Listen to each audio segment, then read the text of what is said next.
Join me as I take a look at the new book on the Famo 18-ton half-track from Nuts and Bolts.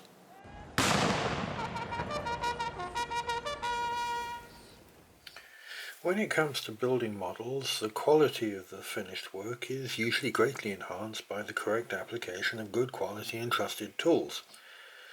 This also applies to the trusted sources that one uses for background research. With the vast amount of information that one can glean from a myriad of internet sources and sites, it would appear at first glance that the information is both plentiful and easily sourced. However, this might not always be the case. And there is always that worry as to what you're reading might not be correct. When it comes to building kits straight from the box, for the most part this isn't an issue. The ability to go online to search for some photographs to aid in creating an accurate diorama is reasonable and goes some way to assure one of reasonable faithfulness to events or stowage ideas or the terrain in which you're going to place your figure or vehicle. However, a big problem awaits those who wish to scratch build or super detail a vehicle. In the land of the scratch builder, a source of accurate photographs and technical information is king.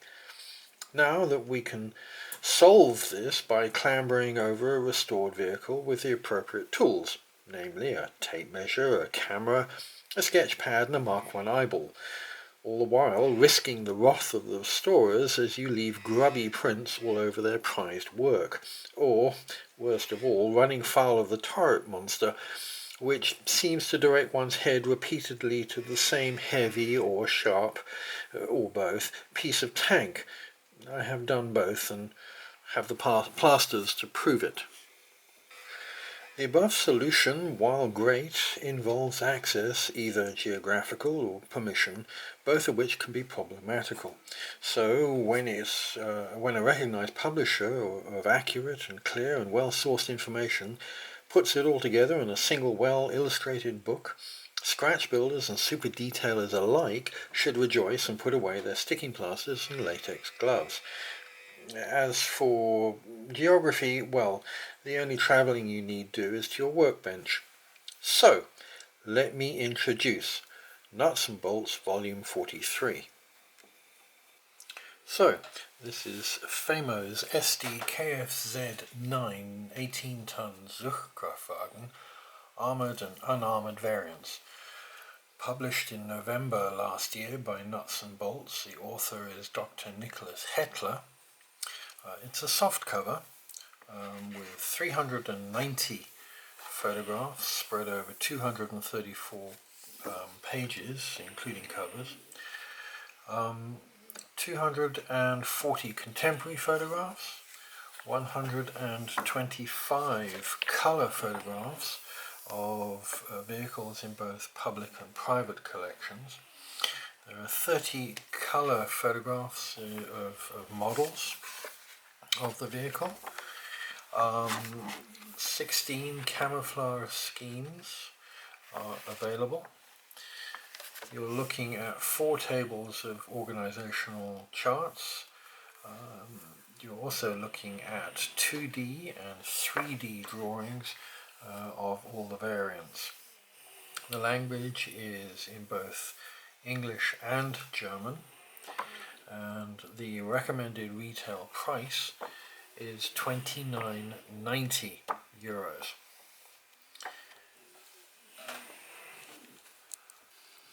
So, a little bit of a background.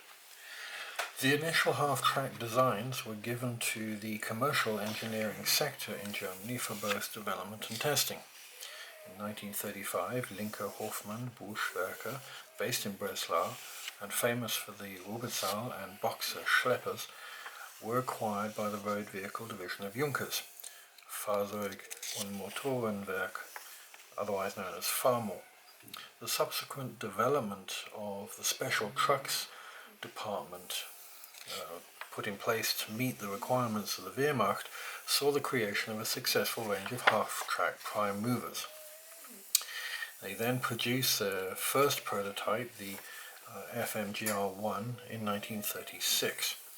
and the F2 prototype followed in 1938. The final production version, the version that went to war, the F3, appeared in 1939. Further design refinements appeared over the course of the war to both simplify and reduce the production costs.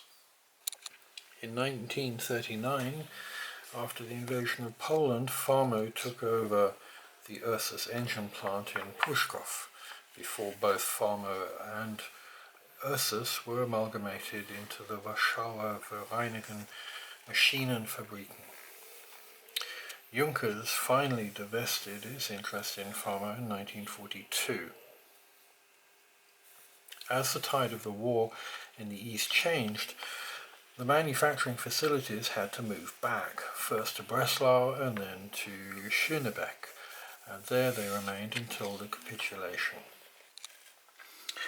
In 1946, Famo restarted as Fahrzeug- und Apparaterbau Schönebeck, and in 1948 again saw a name change as Fahrzeugwerk Schönebeck. And that's how it remained and continued until its collapse in the early 21st century.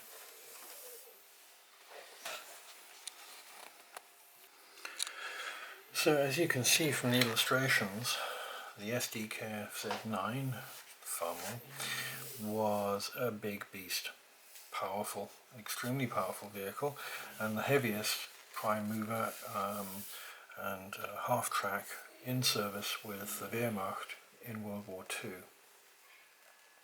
Approximately 2,500 vehicles saw service in nearly all the theatres of the war, mainly as a prime mover for the heavy artillery pieces such as the 240mm K3 cannon.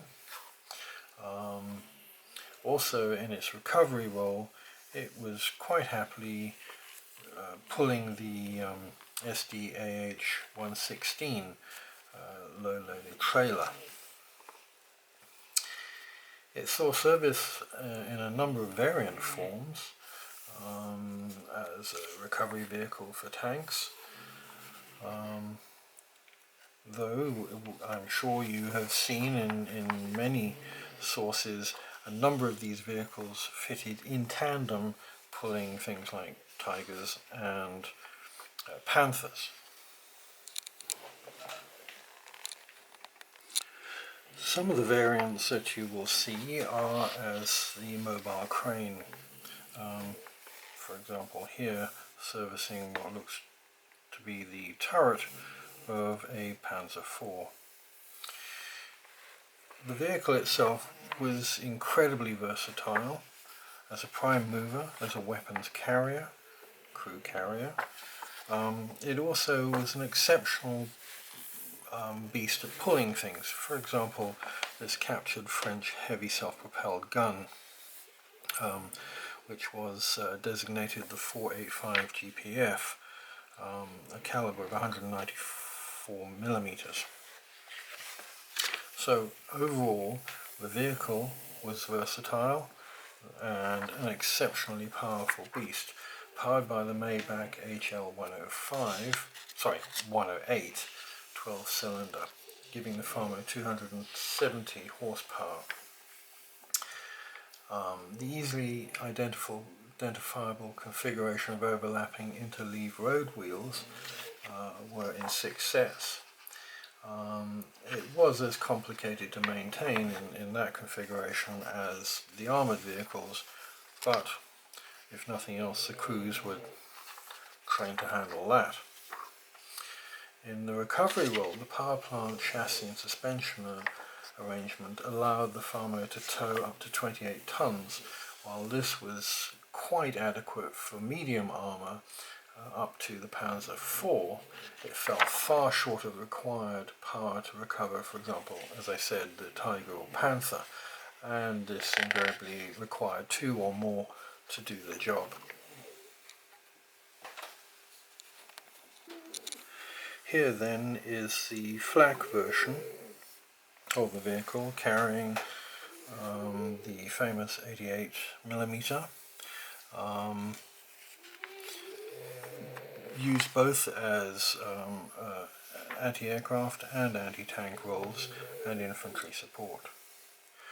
So then, to the book.